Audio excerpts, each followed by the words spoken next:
That was the hardest part for me to do. Yeah, why was it so hard? Because I don't like to do stand-up. I find myself most vulnerable doing that. Now, like many of you, I grew up watching Gurmit sing on TV. That's how I knew him. And, from Live on 5, and of course, the very famous Phua Chu Kang. But one of the things that people will remember is this talk show that he had called Tonight with Gurmit. He interviewed stars like Jackie Chan, 98 Degrees, don't know if you remember them, Steph's son, Jewel. Okay, pretty big stars, pretty big names. But the funny thing is, he shares in his book That he found one particular segment of the show very difficult. and in this next video, I ask him why. Enjoy.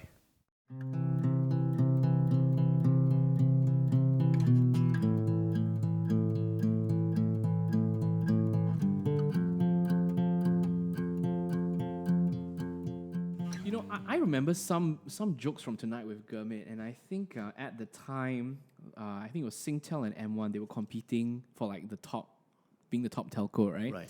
And then I think one telco gave 10 seconds free, and then the other telco gave 12 seconds free. Okay. Yeah, and then you had a joke, this was in your opening monologue, where you said, if you get a wrong number, you can say, hi, okay, wrong number, bye. You can say that with 10 seconds. But with 12 seconds, you were like, hello, wrong number, bye. You idiot! Yeah. Wow, you remember that? Yes, I remember. I don't know why, but it's just I don't stuck. remember It's that. stuck with me. That was the hardest part for me to do, the opening. Yeah, why was it Stand-up. so hard? Because I don't like to do stand-up. I find myself most vulnerable doing that. Is it because it's scripted or? No, it's the idea, the concept that, hey, everybody, listen to my jokes. I'm going to be funny as Gurmit Singh. As Gurmit Singh, I remember I'm a paid extrovert. When I do characters, that's different. When I do characters, I have all my layers of defense and all.